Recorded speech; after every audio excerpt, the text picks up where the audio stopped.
Hello my dear friends,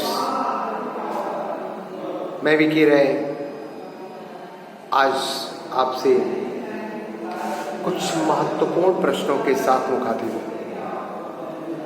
आपको ये question मैंने अपने क्लासेस देते वक्त दिए थे। आइए उन क्वेश्चनों पर हम आपसे परिचर्चा कर लें। आप उन क्वेश्चनों का मूल्यांकन कर लेंगे और समझ लेंगे कि हमने कितनी दक्षता प्राप्त की है और हमें कितनी कमी रह गई है। तो मैंने पहले प्रश्न के रूप में आपसे 4 शब्द दिए थे, जिसमें आपसे मैंने पूछा था कि पराधीन शब्द में उपसर्ग और मूल शब्द बता दीजिए। आपका जवाब होगा पर उपसर्ग मूल शब्द अधीन। पर उपसर्ग अधीन मूल शब्द।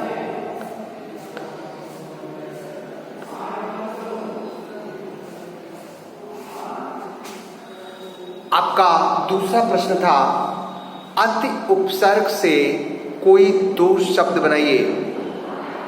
आप कुछ भी लिख सकते हो, अत्यधिक, अत्याचार, अतिशय, कुछ भी आप लिख सकते हो। इसका क्वेश्चन ग था सजावट शब्द में प्रत्यय और मूल शब्द बताइए।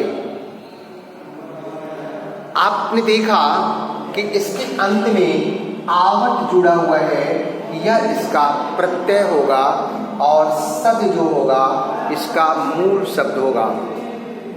सज मूल शब्द, आवट प्रत्यय। दिमाग में रखेंगे, नोट कर लेंगे। सज मूल शब्द, आवट प्रत्यय। सज मूल शब्द, सज माफ करेंगे, आवट इसका प्रत्यय है और सज इसका मूल शब्द है। आस शब्द से, आस प्रत्यय से 2 शब्द बनाइए। आस शब्द से, आस प्रत्यय से 2 शब्द बनाइए। तो आस प्रत्यय से आपका पहला शब्द बन सकता है जो हमेशा हम लोग यूज करते हो, मिठास। और मिठास का ही आप अपोजिट यदि ले लोगे तो उसमें भी आस आ जाएगा, खटास। मिठास और खटास ये 2 शब्द हैं जो आस प्रत्यय से बनते हैं। और अब आपके पास अगला क्वेश्चन होगा, क्वेश्चन नंबर 2, प्रत्युपकार शब्द में उपसर्ग और मूल शब्द बताइए। तो प्रत्युपकार में उपसर्ग होगा प्रति। प्रति इसका उपसर्ग होगा और उपकार इसका मूल शब्द होगा। प्रति इसका उपसर्ग होगा और उपकार इसका मूल शब्द होगा। अब आइए सु उपसर्ग से आपको 2 शब्द बनाने थे। सु उपसर्ग से जो शब्द बनेंगे उसमें सुफल हो सकता है, सुजन हो सकता है। ये ऐसे शब्द हैं जो आप बना सकते हो। सुगम, सुजन, सुफल, कुछ भी शब्द आप लिख सकते हो जो सु उपसर्ग से बनते हैं। आपको मैंने बतलाया था कि देखो, कभी भी जब उपसर्ग आप बनाओगे या प्रत्यय बनाओगे तो आपको ये दिमाग में रखना चाहिए कि उस उपसर्ग या प्रत्यय को यदि हम उस शब्द में से हटाते हैं तो हमें स्पष्ट रूप से एक शब्द मिलना चाहिए जिसका कोई न कोई सार्थक अर्थ हो।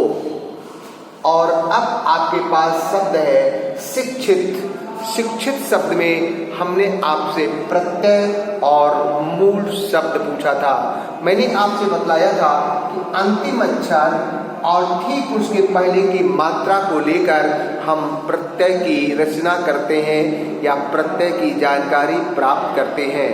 तो शिक्षित शब्द में यदि प्रत्यय पूछ रहा है तो इसकी ई की मात्रा और तौ को लेकर के हम बताएंगे कि इसमें इत प्रत्यय है, और इत प्रत्यय को जब हम निकाल देंगे तो आपके पास एक शब्द बचेगा शिक्षा। शिक्ष बच रहा है, लेकिन शिक्ष कोई शब्द नहीं होता। आपको बार बार मैं बतलाता हूं कि यदि उससे शब्द ना बन पाए तो उसके दूसरे वाले जुड़वा जो उसका भाई है उसको लेकर के आप शब्द निर्माण कर लीजिए। तो यदि शिक्ष से आपको शब्द नहीं मिल रहा है तो इसका मतलब वो शब्द शिक्षा होगा। तो इस शब्द में इत प्रत्यय होगा और शिक्षा मूल शब्द होगा। आलू शब्द से बहुत सारे शब्द आप बना सकते हैं। आलू प्रत्यय से आपके पास कृपालु है, दयालु है, कुछ भी शब्द आप लिख सकते हो। आपकी जानकारी में जो भी शब्द आप अपने विवेक से बना सको उसको बना लेना, क्योंकि प्रत्यय से बहुत सारे शब्दों की रचना होती है, इसलिए उसका कोई एक विशेष आंसर नहीं होता। इसीलिए मैंने इन शब्दों के दो शब्द अपनी तरफ से आपको बता रहे हैं। ऐसे ही संदर्भित आप शब्दों का निर्माण कर सकते हैं। अब आइए, आपके पास सदाचार शब्द है। सदाचार शब्द में आपसे मैंने पूछा था कि उपसर्ग और मूल शब्द बता दीजिए। तो जो ये संस्कृत का शब्द है इसमें सत उपसर्ग होगा, सत उपसर्ग होगा जिसका त हलंत होगा, और इसका मूल शब्द होगा आचार। सत इसका आपका उपसर्ग होगा और मूल शब्द होगा आचार। और इसके बाद आपको मैंने पर उपसर्ग से दो शब्द बनाने को दिए थे। आप सब बड़े आराम से बना सकते हो। परतंत्र शब्द है, परदेश शब्द है और परहित शब्द है। कोई भी शब्द आप निर्माण कर सकते हो। और इसके बाद आपसे मैंने कुलीन शब्द में प्रत्यय और मूल शब्द पूछा था। कुलीन शब्द में प्रत्यय और मूल शब्द आखिरी अक्षर को पकड़िए, आखिरी अक्षर के ठीक पहले की मात्रा को इसके साथ जोड़िए, आपको प्रत्यय मिल जाएगा। इसका प्रत्यय होगा ईन। ये बड़ी ई की मात्रा होगी क्योंकि यहाँ पर हमने बड़ी ई का प्रयोग किया है, इसलिए प्रत्यय जो होगा वो ईन होगा और जो इसका मूल शब्द होगा वो होगा कुल। इसका अर्थ होता है वंश। तो कुलीन शब्द में मूल शब्द है कुल और ईन, इसमें प्रत्यय जुड़ा है और इससे बन गया है कुलीन। इसके बाद आपके पास दार शब्द है। दार से भी बहुत सारे शब्द आप बना सकते हो। चमकदार है, देनदार है, लेनदार है, कुछ भी आप बना सकते हो। रंगदार है। तो दार प्रत्यय से आप किसी भी दो शब्द की रचना आराम से कर सकते हो। तो ये था आपका ग्रामर पोर्शन से क्वेश्चन। मुझे उम्मीद है कि ग्रामर पोर्शन के इन क्वेश्चनों को आप जरूर कर लिए होंगे, क्योंकि आप उपसर्ग और प्रत्यय की अच्छी तरीके से जानकारी प्राप्त कर चुके हैं। अब मैंने आपसे कुछ साहित्य के प्रश्न पूछे थे। दो बैलों की कथा और लहासा की ओर, इन दो चैप्टरों की जानकारी मैंने आपसे चाही थी कि आपकी तैयारी इन दो चैप्टरों में कहाँ तक चल रही है, और उसी से संदर्भित मैंने 8 प्रश्न आपको दिए थे। मुझे उम्मीद है कि इन प्रश्नों का एक शब्द में उत्तर आपको देना था। कुछ क्वेश्चन ऐसे थे जिनके क्वेश्चनों के आंसर आप एक वाक्य या 2 वाक्यों में दिए होंगे। इसका सबसे पहला क्वेश्चन मैंने दिया था कि बैलों को रोटी कौन खिलाते थे। ये क्वेश्चन आपके चैप्टर का क्षितिज का पहला चैप्टर है, दो बैलों की कथा, जिसके राइटर मुंशी प्रेमचंद जी हैं और मुंशी प्रेमचंद जी की इस रचना में हीरा और मोती नामक दो बैलों की कथा का एक भावनात्मक चित्रण किया गया है। इस हीरा और मोती कहानी में आपने पढ़ा होगा, देखा होगा कि हीरा और मोती को जब उसका मालिक झूरी अपने साले के घर भेज देता है तो साले के घर पर वह बैठ जाते हैं लेकिन रहते नहीं हैं। वे वापस पुनः अपने मालिक के घर चले जाते हैं। पुनः दूसरी बार जब वह उनको झूरी गया के घर उनको भेजता है तो वहाँ पर उन बैलों को बहुत ही प्रताड़ित किया जाता है, उनके साथ अमानवीय अत्याचार किए जाते हैं। और इस अत्याचार से बड़ी दुखी है उस परिवार की एक छोटी सी बच्ची जिसकी माँ दुनिया में नहीं है, अर्थात मर चुकी है।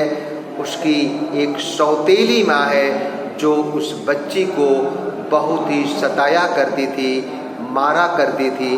आपने जब दो बैलों की कहानी को पढ़ा होगा, उस चैप्टर का अध्ययन किया होगा, तो उसमें मैंने आपको ये सारी चीज़ें बतलाई थी और उस स्मरण के आधार पर आप इस प्रश्न का जवाब दे सकते हो। तो उसमें हमने क्वेश्चन आपसे किया था कि बैलों को रोटी कौन खिलाती थी। इसका जवाब होगा वो छोटी बच्ची जो गया की बेटी नहीं थी बल्कि गया के भाई भैरव की बेटी थी। तो आपका जवाब होगा भैरव की बेटी।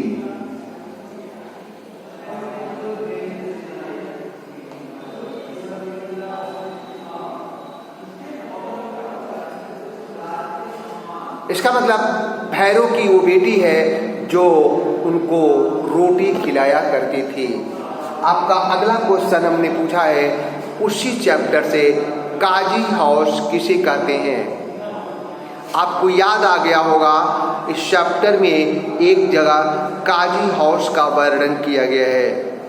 ये उस समय की दास्तान है जब बैल गया के घर से दूसरी बार भागते हैं, जब उसे वो भैरव की बेटी उसके वहाँ से छोड़ देती है खूंटे से और वो भाग करके जाकर के खेतों में चरते रहते हैं। खेतों का मालिक उसे पकड़ते हैं दोनों को और दोनों को लेकर के वो काजी हाउस चले जाते हैं और वहाँ बंद कर देते हैं।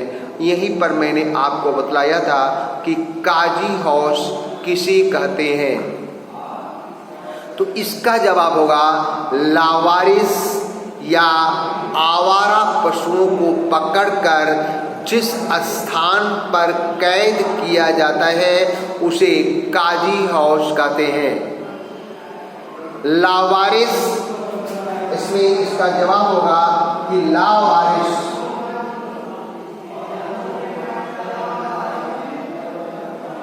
या आवारा छूटे पशु, आवारा छुट्टे पशुओं,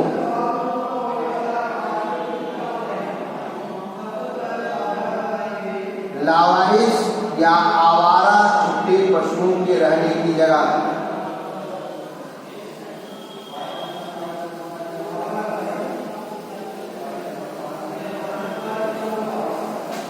लावारिस या आवारा छुट्टे पशुओं को ला करके जहाँ पर कैद किया जाता है उस जगह को काजी हाउस कहते हैं। इसके बाद अगला क्वेश्चन हमने आपसे पूछा था आपके 36 बुक के चैप्टर नंबर 2 से, जिस चैप्टर का नाम है लहासा की ओर। और इस लहासा की ओर चैप्टर से जो मैंने क्वेश्चन लिया था वो आपके सामने ये है कि तिब्बती चाय में क्या क्या डालते हैं। आपको पता है उस कहानी को जब मैंने आपको पढ़ाया था, उस यात्रा वृत्तांत शैली की रचना जो राहुल जी की है, उसमें मैंने आपको बतलाया था कि राहुल जी ने तिब्बतियों की जो खास विशेषता देखी है, तिब्बती समाज की जो विशेषता देखी है, उस तिब्बती समाज की विशेषता ये है कि तिब्बत के लोग बड़े ही धार्मिक विचारों के होते हैं। वहाँ की औरतें पर्दा नहीं करती, वे छुआछूत के भेदभाव से दूर रहते हैं। उनमें छुआछूत और जाति भेद की भावना नहीं देखने को मिलती। उनकी सबसे खास विशेषता ये होती है कि वे अतिथि प्रेमी होते हैं। भिखारियों को छोड़कर कोई भी अनजाना व्यक्ति यदि उनके दरवाजे पर पहुंचता है तो बहुत तहे दिल से उसका वो स्वागत करते हैं। वह आगंतुक अपने साथ लाई हुई चाय की वस्तुओं को वहाँ की औरतों को या तो सौंप देता है या स्वयं बनाना चाहे तो घर के अंदर जा कर के स्वयं बना सकता है, कोई रोक टोक नहीं।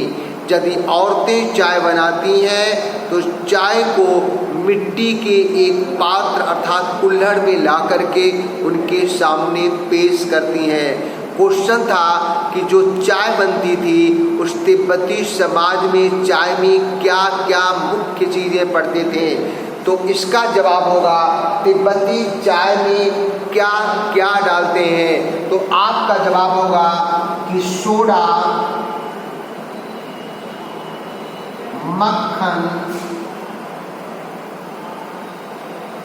और नमक। सोडा, मक्खन और नमक डालते हैं। आपका ये छठवां क्वेश्चन था। छठवें क्वेश्चन के बाद जो अगला क्वेश्चन आपके पेपर में मैंने दिया था वो अगला क्वेश्चन था, क्वेश्चन नंबर 7 जो था वो था कि मैं अब पुस्तकों के भीतर रम गया। मैं अब पुस्तकों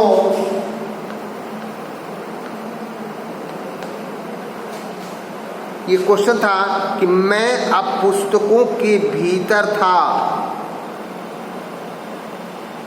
मैं अब पुस्तकों के भीतर था।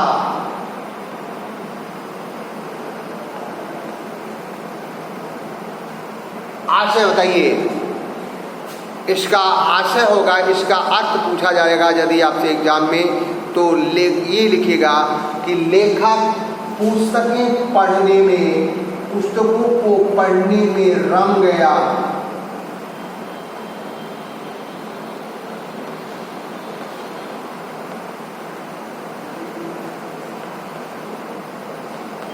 पुस्तक पढ़ने में रम गया, ये था इस क्वेश्चन का आंसर कि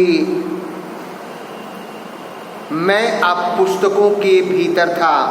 इसके बाद अगला क्वेश्चन हमने आपसे ये पूछा था कि नमसे कौन थे,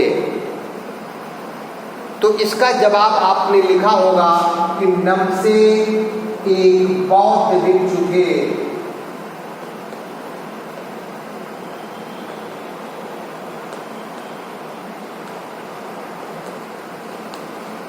वे शेखर